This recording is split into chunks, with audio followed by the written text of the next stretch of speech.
बिस्मिल्लाहिर्रहमानिर्रहीम। जनाबे वाला गुजरांवाला शहर है, ਉਹਦੇ ਨਾਲ ਇੱਕ ਪਿੰਡ ਮੜਿਆਲਾ ਬੜੈਚ। ਉਸ ਮੜਿਆਲੇ ਬੜੈਚ ਦੇ ਅੰਦਰ ਇਸ ਮੁਹਰਮ ਹਰਾਮ ਦੇ ਮਹੀਨੇ ਦੇ ਅੰਦਰ ਇੱਕ ਬੜਾ ਅਫਸੋਸਨਾਕ ਵਾਕਿਆ ਪੇਸ਼ ਆਇਆ ਹੈ। ਉਹ ਵਾਕਿਆ ਇਹ ਵੇ ਕਿ ਉਸ ਮੜਿਆਲੇ ਬੜੈਚ ਦੇ ਅੰਦਰ ਇੱਕ ਲੜਕਾ ਹੈ ਜਿਹਦਾ ਨਾਮ ਹੈ ਹਾਫਿਜ਼ ਮੁਹੰਮਦ ਹਸਨ ਗੁਜਰ। ਉਹ ਗੁਜਰ ਬਰਾਦਰੀ ਦਾ ਹੈ। ਉਹਦੇ ਅਬੂ ਦਾ ਨਾਮ ਹੈ ਮੁਹੰਮਦ ਰਿਆਜ਼। ਉਹਨੇ ਇਸ ਮੁਹਰਮ ਹਰਾਮ ਦੇ ਮਹੀਨੇ ਦੇ ਅੰਦਰ ਮਾਤਮ ਕਰਦਿਆਂ ਹੋਇਆ ਆਪਣੇ ਆਪ ਨੂੰ ਛੁਰੀਆਂ ਮਾਰਦਿਆਂ ਹੋਇਆ ਰਜਬ ਬਾੜ ਦੀ ਨਕਲ ਲਾਉਂਦੇ ਹੋਇਆ ਆਖਿਆ ਯਜ਼ੀਦ तेरी जात ते लानत। अगर सिर्फ यजीद के हद तक बात हुंदी सानू कोई टेंशन नहीं सी, साडा यजीद ना कोई लेना देना नहीं। उन्हें आख्या यजीद तेरी जद ते। जद की मतलब हुंदा है, जद कहते ने खानदान नूं, बाप दादा परदादा बीवियां बेटियां यानी कि सारा खानदान हमशीरा पा के सारे खानदान नूं जद कहा जाता है। अगर सिर्फ यजीद के हद तक गल रखदा तो कोई मामला नहीं। उन्हें आख्या जद ते लानत अल्लाह माफ फरमाए माज अल्लाह अस्तगफिर नकरे कुफर कुफर ना बाशद। ते जद दे अंदर कौन आंदा है? उन्होंने वालिद साहब ने अमीर मुआविया रज़ी अल्लाह तआला अन्हु। सारी दुनिया जानती है उस सहाबी रसूल ने नबी सल्लल्लाहु अलैहि वसल्लम ने उन्होंने जन्नत की बशारत दी है। उन्होंने सकी हमशीरा जिहड़ी है मेरे कमली वाले दी बीवी है, मेरे कमली वाले दी अहले बैत है। उन्होंने नाम उम्मे हबीबा रज़ी अल्लाह तआला अन्हा। नबी ने फरमाया जिहड़ियां मेरियां बीवियां ने उम्मत दी की ने मावां ने, ते जिहड़ी मां दा भरा हुंदा है ओ मामू हुंदा है। मालूम होया कि अमीर मुआविया रज़ी अल्लाह तआला अन्हु ये पूरी उम्मत दे मामू लगदे ने। ते अल्लाह दे पाक पैगंबर ने जन्नत दी बशारत भी दी है। हत्ता कि इत्थों तक अल्लाह दे पाक पैगंबर ने फरमाया है कि उम्मे हबीबा रज़ी अल्लाह तआला अन्हा क्या तू अमीर मुआविया ने मोहब्बत करनी है? ते उम्मे हबीबा ने अर्ज कीता या रसूल अल्लाह फिदा का भी उम्मी मेरे मां बाप तुहाडे तो कुर्बान कि केड़ी हमशीरा है कि जेड़ी अपने भरा नाल मोहब्बत नहीं करदी। मैं अपने भरा नाल मोहब्बत करनी आ। अमीर मुआविया रज़ी अल्लाह तआला अन्हु उन्हां नाल मोहब्बत करनी आ। फिर अल्लाह दे हबीब ने फरमाया उम्मे हबीबा फिर सुन ले मैं भी अमीर मुआविया ने मोहब्बत करना ते मेरा खुदा भी अमीर मुआविया ने मोहब्बत करता है। ये मकाम में अमीर मुआविया रज़ी अल्लाह तआला अन्हु दा सहाबी रसूल ने कातिबे वही ने ते उन्हां दे की कीता इस बंदे ने लानत वाला मामला कीता है। उस तो बाद उन्हां दे अगो वाले साहब अबू सुफियान रज़ी अल्लाह तआला अन्हु अगरचे उन्हां जिंदगी भर नबी दी मुखालफत कीती, आखिरी वक्त उन्हां कलमा पढ़ लिया, सहाबी बन गए ते ओ नबी सल्लल्लाहु अलैहि वसल्लम दे सुसर लगदे ने क्योंकि उन्हां दी सकी बेटी जिहड़ी है नबी दी बीवी है उम्मे हबीबा रज़ी अल्लाह तआला अन्हा। ते जिहड़ा सुसर हुंदा है ओ बाप दे क्या मकाम हुंदा है। ते मालूम होया कि उन्हें नबी सल्लल्लाहु अलैहि वसल्लम दे वालिद नूं नबी दे सुसर नूं अल्लाह माफ फरमाए लानत कह दिता है माज अल्लाह अस्तगफिरुल्लाह। उस तो बाद अबू सुफियान रज़ी अल्लाह तआला अन्हु दी सकी बेटी उम्मे हबीबा ते अमीर मुआविया रज़ी अल्लाह तआला अन्हु सकी हमशीरा नबी दी बीवी है, नबी दे अहले बैत है। यानी कि उन्हें नबी दी बीवी नूं भी माफ नहीं कीता, नबी दे अहले बैत नूं भी माफ नहीं कीता, नबी दी बीवी तक अल्लाह माफ फरमाए लानत दा मामला फरमाया। ते हुण की करदा पिया ओ माफिया मंगदा पिया, हाथ च कुरान फड़िया होया है ते कहंदा जनाब मेरे अबू दा नाम ऐ वे मेरा नाम ऐ वे मेरे अबू नूं 70 साल हो गए ने मड़ियाले बड़ा च रहिंदे होया असीं अमन पसंद लोग हाँ, अच्छे लोग हाँ, साडे कोई ऐसा वैसा मामला नहीं। मैं कहना चाहना जनाब हाफिज साहब अल्लाह माफ फरमाओ जे तुहानूं साहब कहंदे दिल नहीं करदा पिया कि तुसां किड्डा वड्डा ते गंदा मामला कीता है ते नाले कह रहे ने कि मेरा दिल दुखाण दा कोई इरादा नहीं। हुण तैनूं बंदा कोई झंड मारे ते आखे मैनूं तैनूं तकलीफ देण दा इरादा नहीं सी, तेरे बंदा कोई केस करके जेले पहुंचा के छित्तर पवावे ते बंदा आखे मेरा इरादा नहीं तैनूं तकलीफ देण दा, इरादा नहीं ते होर की है। फिर तू एडा वड्डा मामला करके ते बाद माफी मंगण लग पिया, मेरा इरादा कोई नहीं सी मुसलमान दे दिल दुखाण दा।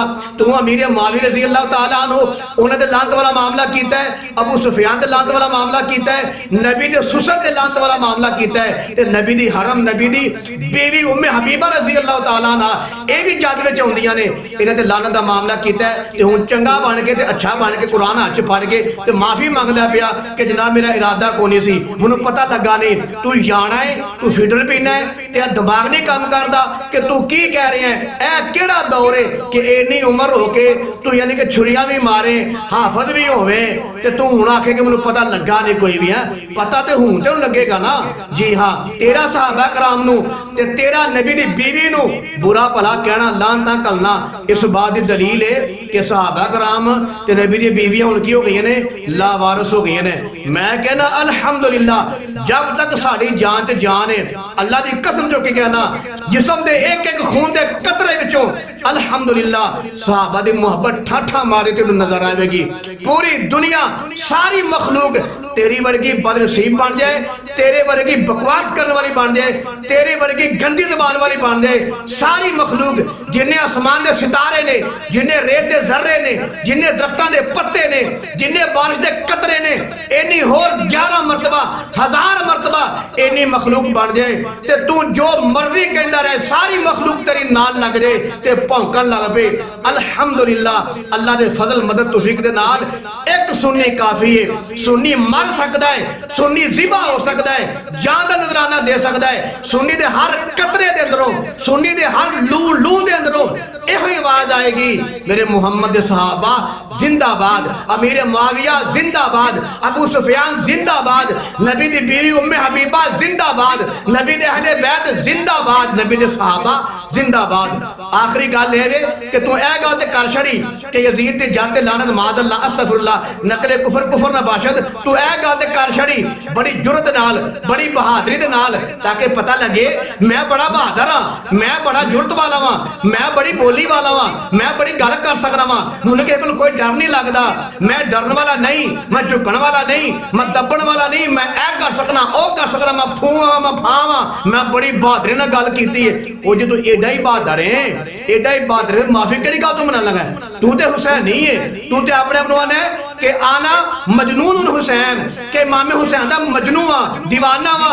जेड़ा इमाम हुसैन दा मजनू दीवाना हुंदा है, क्या गल करके डर जांदा है? क्या गल करके माफी मंगन लग पैंदा है? क्या अपनी गल तो फिर जांदा है? क्या अपनी जुबान तो मुड़ जांदा है? जेड़ा हुसैन दे दीवाने ने रजी अल्लाह तआला अन्हु, ओ मर सकदे ने, रुड़ सकदे ने, डुब सकदे ने, कसम खुदा धौना लवा सकदे ने, अपनी जुबान तो फिर सकदे नहीं। ओ तू केड़ा हुसैनी है? तू हुसैन नाल मुहब्बत भी करे रजी अल्लाह तआला अन्हु ते गल करके नस भी जावे, मालूम होया तू हुसैन रजी अल्लाह तआला अन्हु दा वफादार नहीं, तू बेवफा वे। अगर वफादार हुंदा ते अपनी गल ते डट जांदा। इमाम हुसैन रजी अल्लाह तआला अन्हु करबला दे मैदान दे अंदर झुके नहीं, बिके नहीं, डरे नहीं, माफी नहीं मंगी तेरे वर्गे, वो डट के खलोते रहे ने।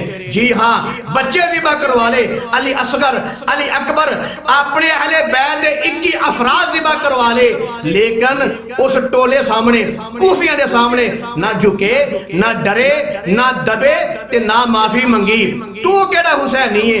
गल करके बल्ले बल्ले अपनी बना के लोकां सामने फूफा करके पता लगे कि मैं बड़ा फूफा वां, मैं बड़ा डिंगा डूंगा वां, मैं बड़ी गल बोली वाला वां, मैनूं डर नहीं लगदा किसी कोलों, मैं ऐ कह लांगा मेरा कोई की बिगाड़ लवेगा।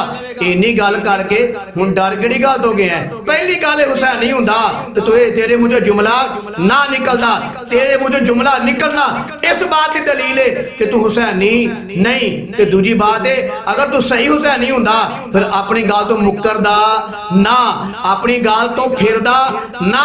जेड़े हुसैनी हुंदे ने वो जान दे देंदे ने, लेकिन वो नसदे नहीं, अपनी गल तो मुकरदे नहीं। तेरा अपनी गल तो मुकर जाना, नस जाना, माफी मंगना इस बात की दलील है तू इमाम हुसैन रजी अल्लाह तआला अन्हु दे नाल वफादार नहीं, तू बेवफा में। तेरा माफ करना ड्रामाबाजी है। तुसी लोग माफी लैके ते बाद चों आराम नाल सैर ते होके बह गए ते कहन लग पैंदे हो ऐ लो हां मैं फिर लानतां घल्लियां ना यजीद दी जादू ते, इन्हां मेरा की बिगाड़ लिया है, इन्हां मेरा की पुट लिया है, इन्हां मेरा की डिंगा कर लिया है। तुसी भी रहंदे तंजा करदे हो, इंज दी गल्लां करदे हो, लिहाजा इंज दे बंदे नूं माफी नहीं मिलनी चाहिदी, ताकि इस तो बाद होर भी कोई सहाबा कराम ते नबी दी अहले बैत तबर्रा ना कर सके, कुत्तियां साहब ना भौंक सके।